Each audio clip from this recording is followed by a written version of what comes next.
Well, good morning, everybody. All right. If we could just all stand and sing together.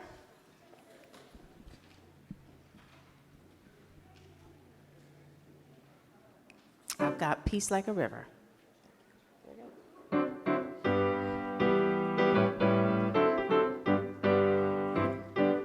I've got peace like a river. I've got peace like a river. I've got peace like a river in my soul. I've got peace like a river. I've got peace like a river. I've got peace like a river in my soul. I've got joy like a fountain. I've got joy like a fountain. I've got joy like a fountain in my soul. I've got joy like a fountain. I've got joy like a fountain. I've got joy like a fountain in my soul. I've got love like an ocean. I've got love like an ocean. I've got love like an ocean in my soul. I've got love like an ocean. I've got love like an ocean. I've got love like an ocean in my soul. And I've got strength like a mountain. I've got strength like a mountain. I've got strength like a mountain in my soul. I've got strength like a mountain. I've got strength like a mountain. I've got strength like a mountain in my soul.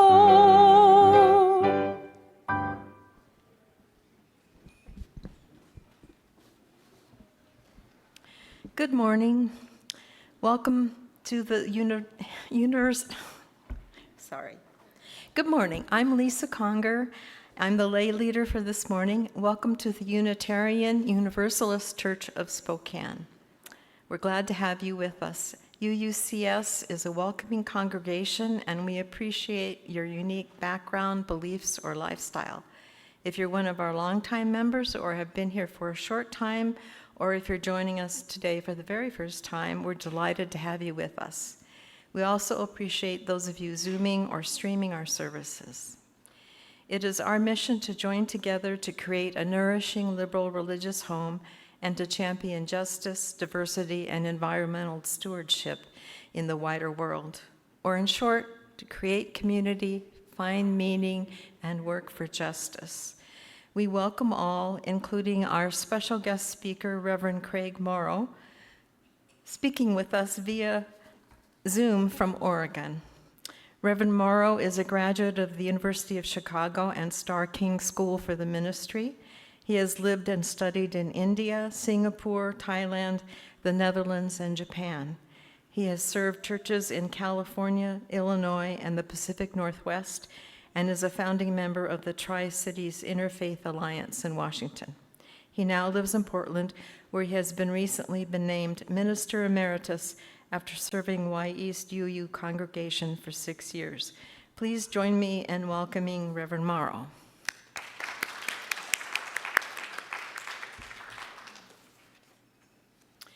Please take a few minutes now to greet one another and connect. Be sure to say hello to someone you don't know.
Thank you. We'll have more time to greet one another following the service during our coffee hour.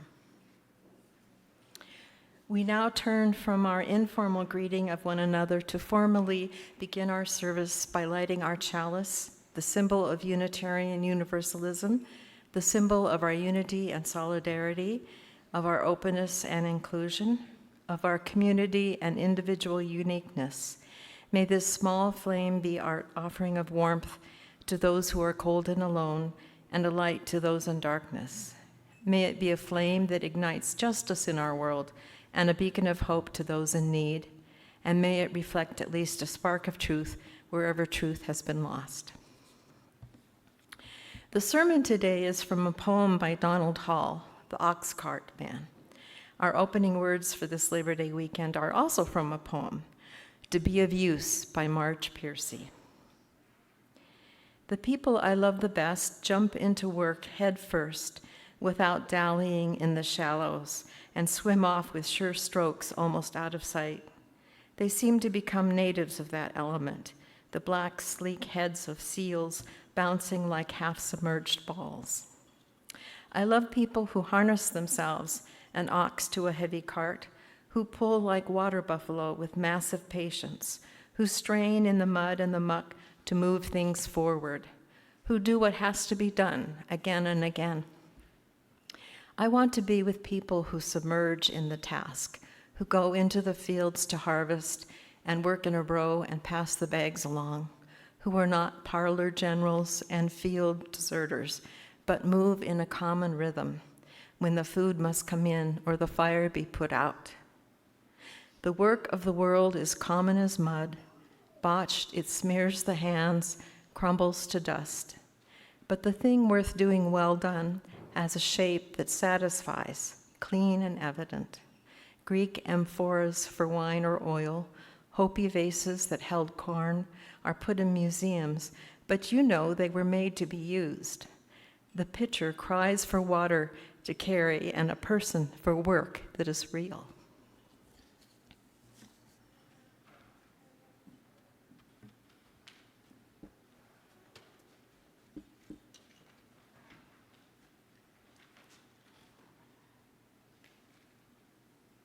Let's stand and sing There Is More Love Somewhere.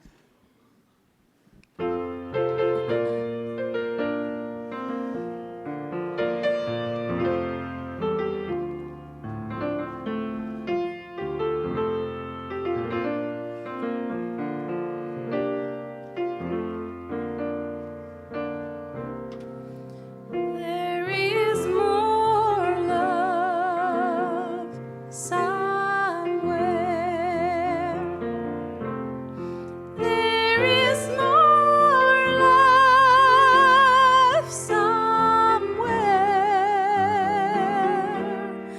We're gonna keep on till we find it, 'cause there is more love somewhere. There is more hope somewhere. There is more hope somewhere. We're gonna keep on till we make it. There is more hope somewhere. There is more peace somewhere. There is more peace somewhere. We're gonna keep on till we make it. There is more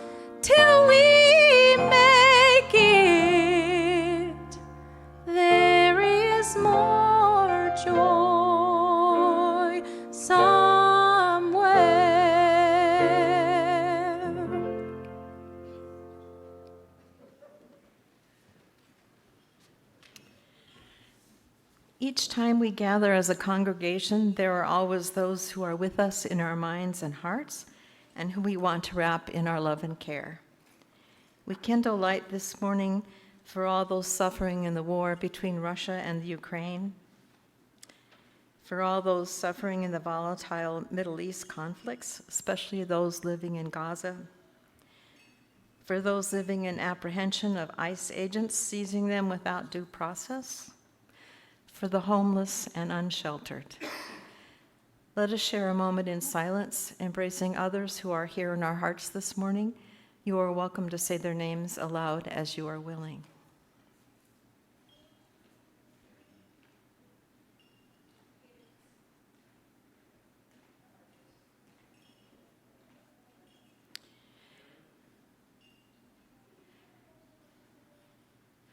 Those named aloud and those remembered in the silence, and all those who are suffering elsewhere in our world this hour, we hold in our community of compassion. Our offertory this morning is a little bit different. You know how coins can rattle around in your pocket or way down your purse? Well, this morning we invite you to put all that loose change into our collection baskets. Instead of being a nuisance, your nickels, dimes, and quarters can help make a real difference, real change for our congregation and our community. And there is a nifty coin back at our maker's table in the back if you want to add more change later. This is all part of our fundraising campaign. Let us see how much this effort can raise for us. We now gratefully give and receive this morning's offering, which sustains this community and its mission to the larger world.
Thank you very much for that performance.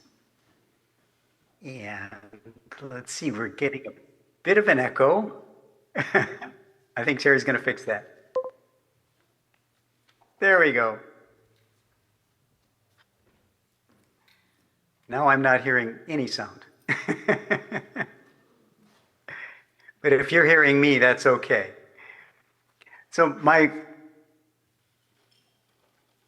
my reading for this morning is Oxcart Man by Donald Hall, and the pictures are by Barbara Cooney, one of my very favorite readings for people of all ages. It's a lovely story that has a lot to do with work and is a good one for Labor Day weekend. In October, he backed his ox to his cart, and his family filled it up with everything they made or grew all year long that was left over. I'm going to have to change my position here.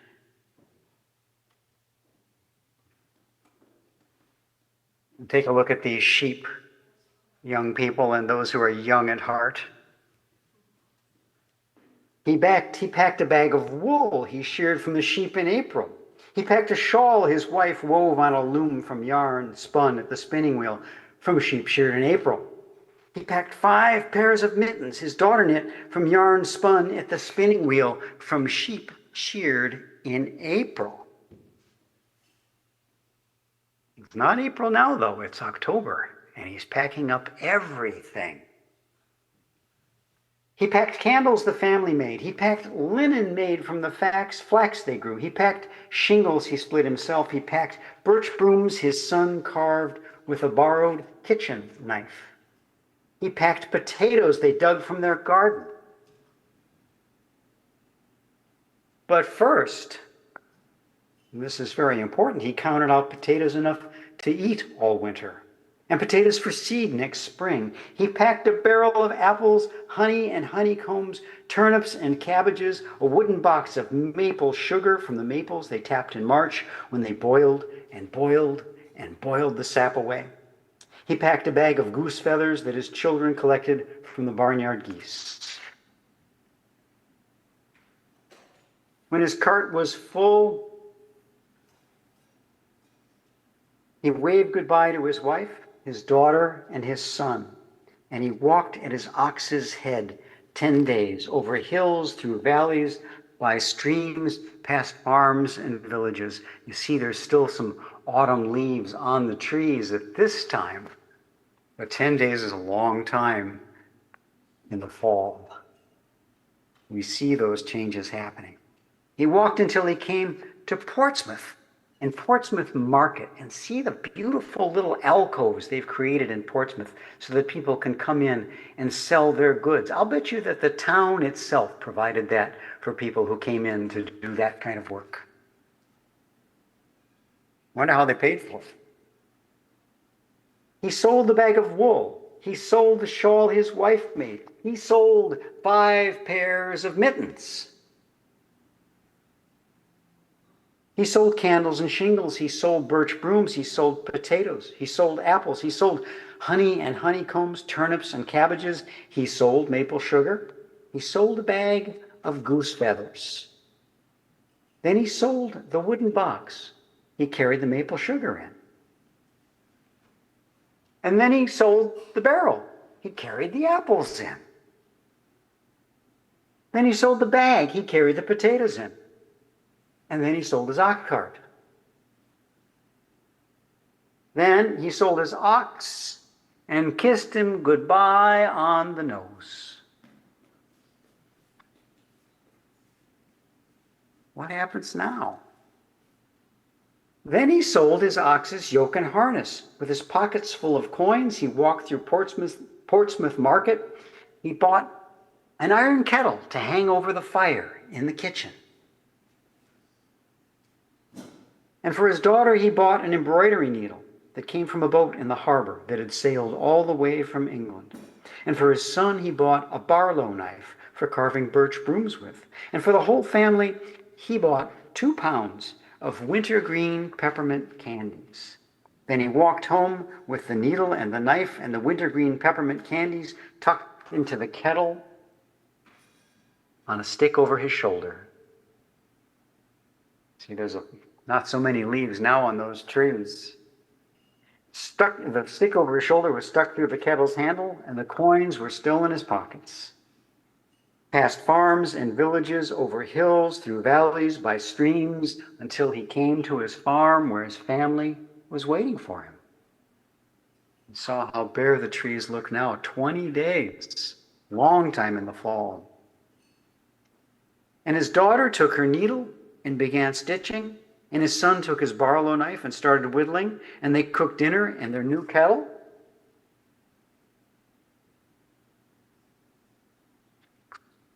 And afterwards, everyone ate a wintergreen peppermint candy.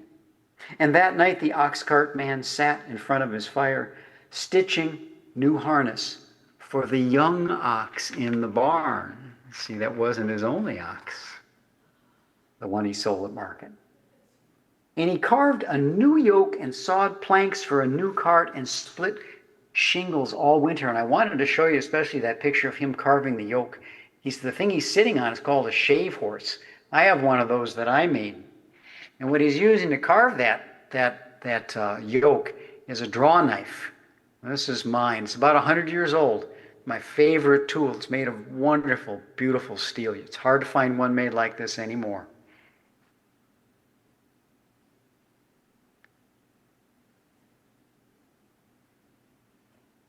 While his wife made flax into linen all winter, he carved that yoke. And his daughter embroidered linen all winter. And his son carved Indian brooms from birch all winter. And everybody made candles. The whole family at work. Their play and their work just kind of flow together.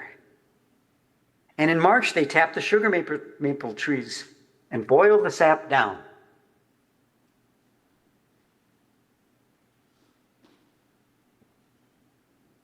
And in April, they sheared the sheep, spun yarn, and wove and wove, and knitted and knitted.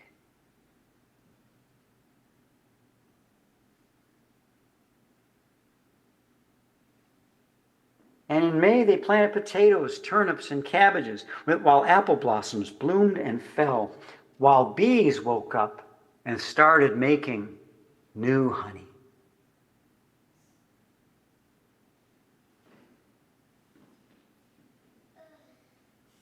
And geese squawked in the barnyard, dropping feathers soft as clouds. And I bet you know what will happen with those feathers come October, when it all starts all over again.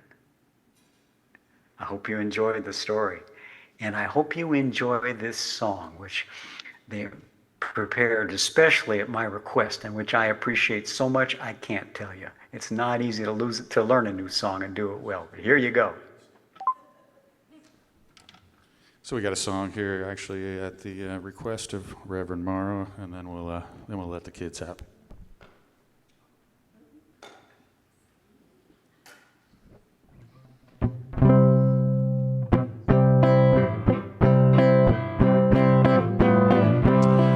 One evening, as the sun went down and the jungle fire was burning, down the track came a hobo hiking, and he said, "Boys, I'm not turning. I'm headed for the land that's far away beside the crystal fountains. Come with me, we'll go and see the big rock candy mountains. The big rock candy mountains. There's a land that's fair and bright, where the handouts grow on bushes, and you sleep out every night, where the boxcars are all empty, and the sun shines every day on the birds and the bees and the cigarette trees and the lemonade springs and the bluebird sings in the big rock candy mountain. In the big rock candy mountains, all the cops have wooden legs, and the bulldogs all have rubber teeth, and they love their soft-boiled eggs, and the llamas are full of food, and the barns are full of hay. I'm bound to go where there ain't no snow, where the rain don't fall and the wind don't blow, in the big rock candy mountains. In the big rock candy mountains, you never change your socks, and little streams of alcohol come trickling down the rocks, and the brakemen have to tip their hats, and the railroad bulls are blind. There's a lake of stew and some whiskey too. You can paddle all around in a big canoe in the big Candy Mountains. In the Big Rock Candy Mountains, oh, the jails are made of tin.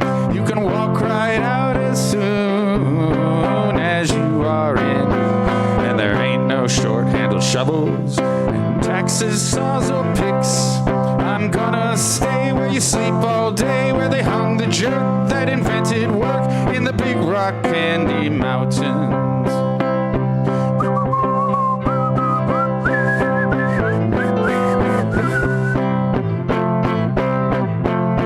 I'll see you all this coming fall in the Big Rock Candy Mountains.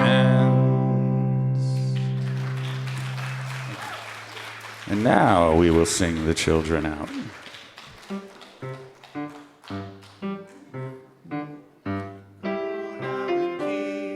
Go now in peace.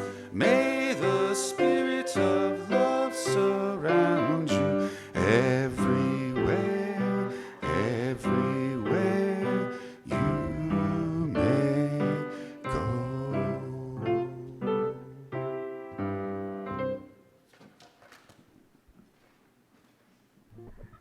Thanks so much. I messed up.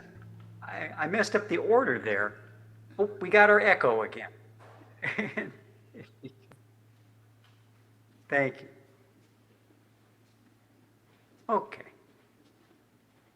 I'm getting a lot of strange messages about. Okay. Still got the echo, so I'm gonna.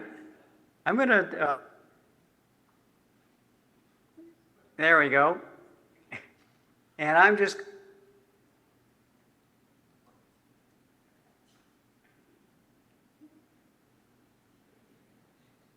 glad the kids got a chance to dance to that song. I saw some dancers, but my draw knife fell, and that kind of distracted me. So I forgot to do my meditation in words and silence. But I can do that now, as it's very, very important. It contains the poem that Donald Hall wrote for the New Yorker originally.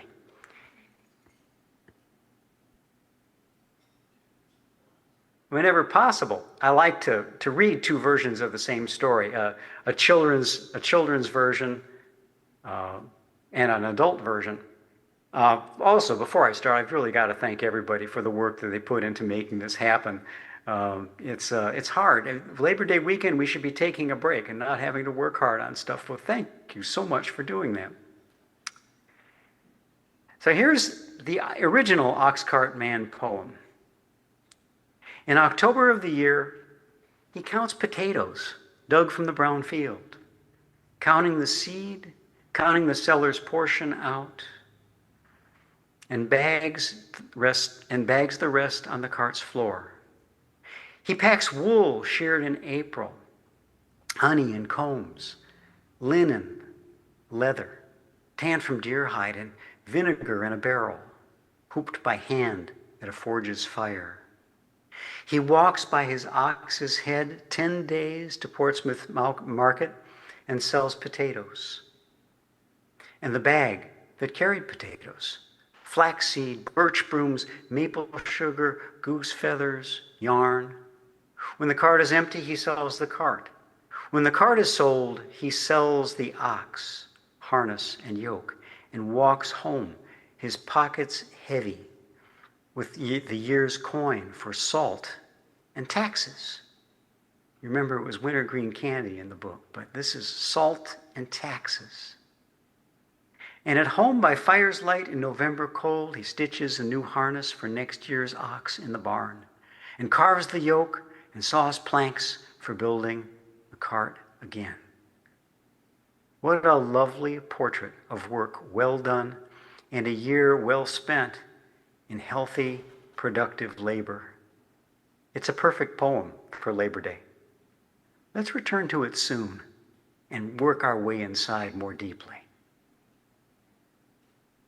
We'll be back in that poem in just a moment, but first I want to go back in a little bit into our lives. Maybe you reached sweet 16 and had never been kissed. Maybe you hadn't met the right person or weren't even thinking about such things yet, but one thing's for sure, you were starting to think about your driver's license. At least you were back when I was 16. All of my friends were. None of them were what you would call car crazy like some kids, but they felt the pull of increased mobility that the car could confer on a licensed driver. We didn't have a shopping mall in our town. The nearest one was closer than the ox cart man's 10-day walk to Portsmouth. But still, it was too far to reach on foot unless you planned to camp there and go home next morning. I wanted my license, but was not overly eager for it. Shortly after getting hers, my sister had damaged our dad's car by dragging the side along the "May I have your order" intercom box at a fast food place. I remember that horrible scraping sound that seemed to go on forever as the white door creased and lost its paint. Shortly after this, our father suddenly died. And then, after a few months of getting fattened up by my Italian grandmother, my uncle's family had taken us in. And I dreaded doing damage to his car as I started driver's education. He ran a gas station when those still did most auto repairs, and sure, he could fix it, but how would I live it down? Still, he was insistent that I go ahead and complete the process after finishing driver's ed. Some of my friends who cared much more about driving had taken 2 or 3 times to pass the test. Maybe because I was less invested in it, I was a little calmer, though my heart was hammering when the examiner, a huge scary man about whom I'd been warned, "Better hope you don't get that guy," pointed out a couple of minor mistakes I'd made. And then he said, "Okay, go get your license." My uncle had driven me over, but now he offered to let me drive us home. I felt pretty drained, so he took the wheel instead. "So what are your plans for the weekend?" he asked. In my altered state of consciousness, I wasn't really sure, so I said, "I don't know. Maybe I could borrow the car and go to the mall or something," forgetting that the gas station was open that day and he would need the car. But he said, "No, that's not what you'll be doing. Starting Saturday, you've got a job." He needed someone to work the drive, to pump gas, pull cars into the service bays, pull them out and park them, maybe even drive a customer home and then go get them when their car was done. That person had to be able to drive legally. That person now was me. How could I say no? My uncle and aunt had been so kind to take me and my sister in when they still had a daughter at home, to add us to their family and care for all our needs. I wanted to help them with this work, and I quickly grew to enjoy it. My friends at the time were the high school poets, artists, and rebels, all from white-collar homes.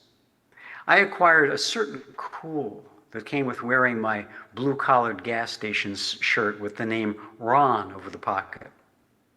Everyone called me Ronnie, and I enjoyed this alter ego. When my Craig shirts finally came in, I always found reasons not to wear them. I loved being Ron when my friends came for gas. Being Ron gave Craig a rest after all the changes that kid had been through. I wish I'd kept my Ron shirts, but this tag will have to do for now. Can I fill her up for you today? I also enjoyed the work. Even though it paid $1.69 an hour, even when it became full-time over the summer, 10 hours, 6 days a week, 15 hours if a night shift guy got sick. We had a contract to service the town's police cars, and I enjoyed meeting the cops, some of whom had also worked at my uncle's station when they were younger. I enjoyed meeting guys from the other side of the law, guys who knew guys, who did all sorts of things. I was offered expensive hi-fi equipment at a very low price. But you got to take 50 of them, Ronnie. Keep one, unload the rest, and make some real money for a change.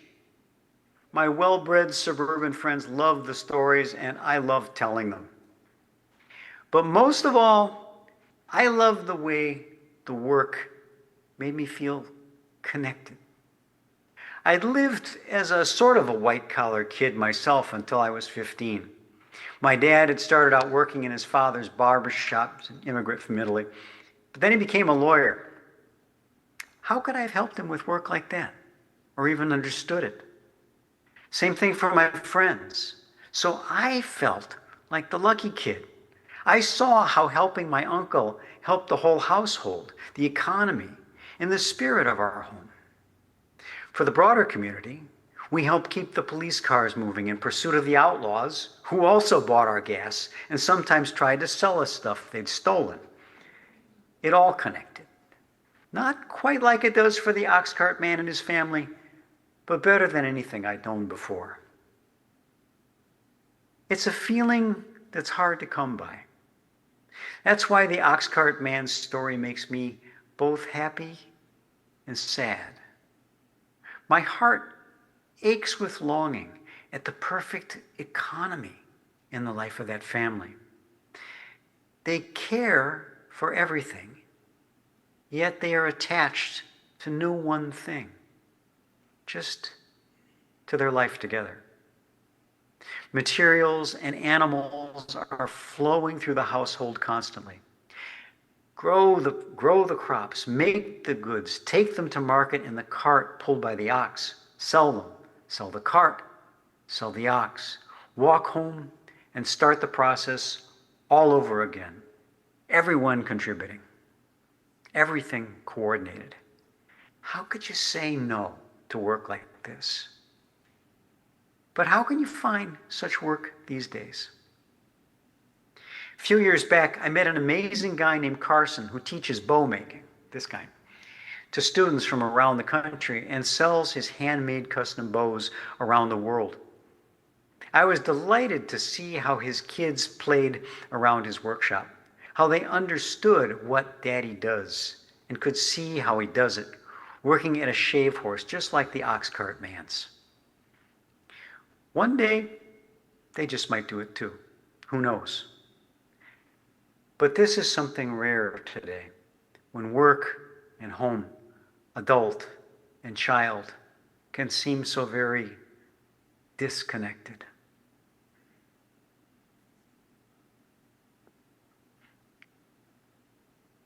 Now, some imagine that people would rather not work at all if they could avoid it. There's a poem from Europe in the 1300s that imagines a land called Caucania, where no one needs to work, where poultry and fish are found pre-cooked and pre-seasoned, and a house has many rooms and walls. Pies and pastries form the walls, made with rich fillings, fish and meat, the tastiest a man could eat. Flour cakes are the shingles all of cloister, chamber, church, and hall. The nails are puddings rich and fat. Kings and princes might dine on that. Quaint. But you just heard an American hobo song by Harry McClintock, who went by the handle Haywire Mac, about the Big Rock Candy Mountains, where you never change your socks and the little streams of alcohol come trickling down the rocks. The brakemen have to tip their hats to the homeless wandering men. And the railway bulls, that's the officers trying to keep the hobos off, right? The railway bulls are blind. There's a lake of stew and of whiskey too. You can paddle all around it in a big canoe in the Big Rock Candy Mountains. In the Big Rock Candy Mountains, the jails are made of tin, and you can walk right out again as soon as you walk in. There ain't no short-handled shovels, no axes, saws, nor picks. I'm bound to stay where you sleep all day, where they hung the jerk that invented work in the Big Rock Candy Mountains. I don't think that work itself is the problem here. It's lousy work, ill-equipped and ill-paid work that pays enough to survive, but not much more after taxes. I'm surprised that Haywire Mac had nothing to say about taxes, though I guess hobos didn't pay them. Have you ever seen an I Heart Taxes bumper sticker? Here's one. Now I can imagine a conservative first-time visitor saying, "See, liberals love taxes." Anyway, you're more likely to see a bumper sticker that says, "I hate Jesus," or "I hate babies." Nobody loves or even likes taxes, but you might have noticed that the ox cart man budgets for them in the poem for adults. As he walks home, his pockets heavy with the year's coin for salt and taxes. I like that. Salt and taxes. The children's story puts wintergreen candy in those pockets, sweet and delightful. But salt and taxes have a mature taste. One connects us back to life's origin in the ocean, the salt. And the other, taxes, connects us with others, with their work and their lives, and keeping up the commons that we share, like roads and bridges and waterways and those covered places to hold the market. And then there's the help we'll need in hard times or old age. Someday, all that sawing and walking and stitching will be too much for Mr. and Mrs. Oxcart, and who knows if their children will have survived to help them. Taxes can help provide some sort of, what should we call it? How about Social Security? But some people see all taxes as a form of stealing. And some have spent years on the TV, radio, or now the internet persuading us to see them that way too. That's their work, I guess, serving up a sort of mental fast food. It's always the same sandwich. Love religion, so long as it's the Jesus religion. Hate taxes and liberals and love guns. I don't know if that's a hate sandwich or a love one, but I do know that it has many eager consumers. Most seem unaware that Jesus himself had a soft spot for tax collectors. The Apostle Matthew made his living as one. You know, the guy who wrote the first book in the Jesus part of the Bible. He was a publican, from a Latin word that meant of the people. Publicans were private contractors, small businessmen who collected money on behalf of the Roman government in occupied Palestine. Later in Europe, they were known as tax farmers, and they got to keep a percentage of whatever they collected in the name of the crown or the feudal lord or whatever. Some were honest, but many were corrupt, often using violence or the threat of violence to enrich themselves. Tax farming was tried briefly in the U.S. under U.S. Grant's administration. Though it proved a dismal failure in the 1870s, a recent administration proposed to bring it back again in 2004. And who knows what we'll see in the near future, especially if there's ever something like a tax revolt by those states that pay in more than they take out of the current system, like Washington and California do, among others. St. Matthew probably packed a weapon when he went out to tax farm, or called armed men for help when he met with resistance. I can imagine a hit reality show built on this premise, something like Cops or Dog the Bounty Hunter. How about Publican Posse, featuring shootouts between private collectors and tax resistors, with everyone shielded from prosecution by the spread of stand your ground laws that let you shoot if you feel threatened. And what's more threatening than taxes? What a show that could be. Pow, pow, pow, pay up now. Rat-a-tat-a-tat, I ain't doing that. Can we make taxation popular by making it a spectacle? Everything tends to be today. Or maybe it would be better to try to make it meaningful, like it is for the ox cart man, his pockets heavy with the year's coin for salt and taxes. We feel that the case for their benefit has been made for him in a clear and sober way, much better than it's been made for us. We need to do a better job with this so we can all feel like he does, that taxes are a part of the flow of economy and life in a world we share with others. Much better job. From the time we enter school or before. You should know that both the Federal Reserve and the Consumer Financial Protection Bureau have done a good job creating online lessons for kids based on the Ox Cart Man picture book. You can find them online.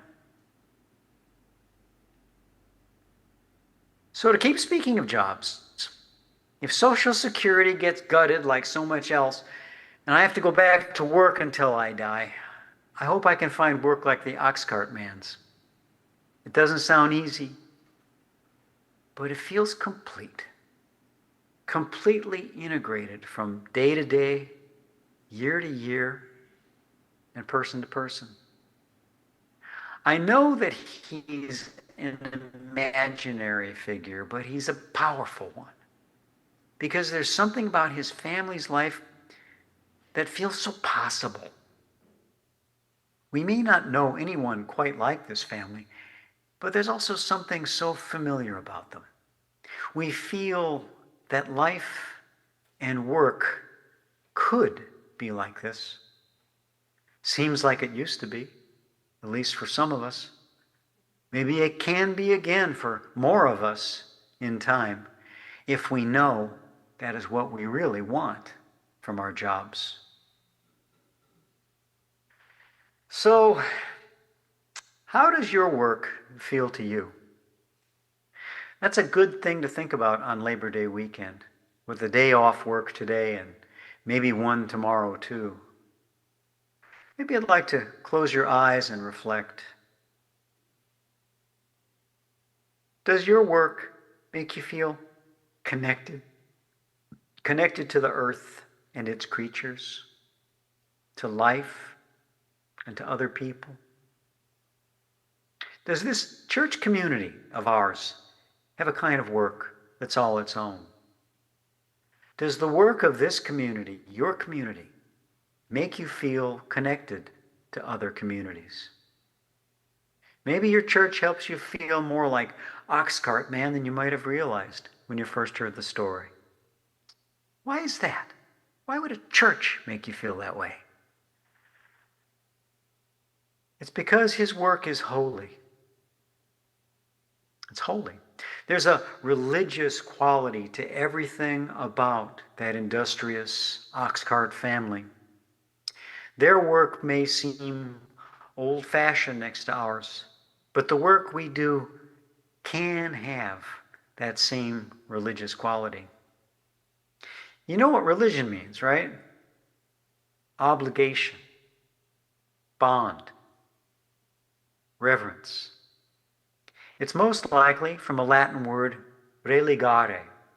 That means to bind, to tie it all together, to make connections and to honor them. The lig part of that word, religare, is like what you hear in the word ligament. Not dead string or thread for stitching next year's harness, but a living kind of fiber that actively pulls it all together. All of it. Goose feathers, sheep's wool, flax thread, taxes, and salt from the seas where life began its ongoing labor. So listen, Ronnie here hopes he was able to top off your tank for the next leg of your journey and that you'll go back on the road with your windows just a bit more clear. I thank you all for the work you do this year and the next. Work hard, work well, work alive, and wake and aware that your work is holy. Now, Ronnie's got to knock off and get himself some lunch. Shoot me a note if you're looking to get some nice rims for your car. And blessed be.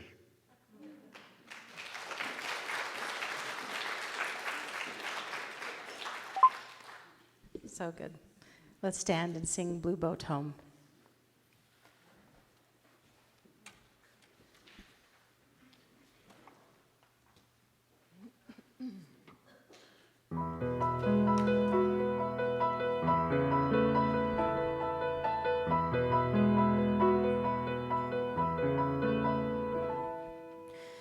Though below me I feel no motion, standing on these mountains and plains, far away from the rolling ocean, still my dry land heart can say, I've been sailing all my life now, never harbor or port have I known. The wide universe is the ocean I travel, and the earth is my blue boat home.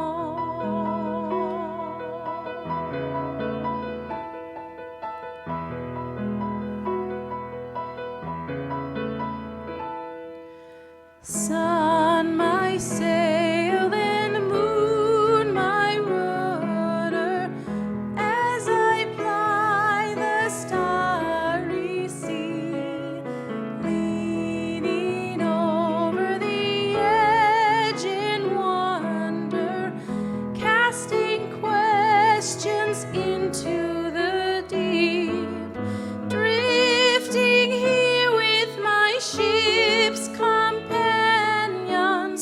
all we kindred pilgrim souls, making our way by the lights of the heavens in our beautiful blue boat home.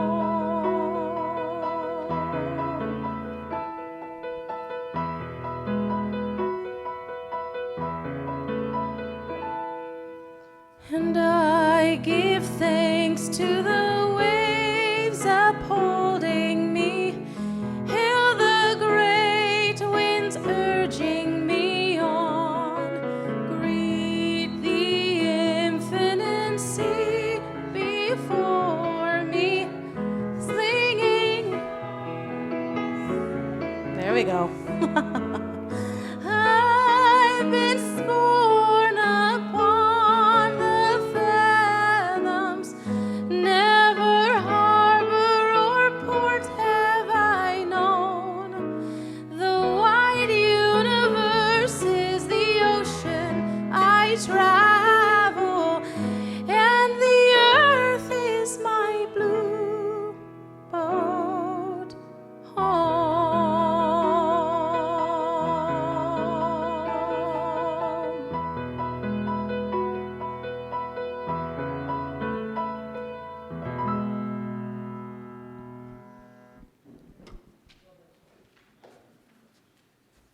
Thank you for the beautiful music.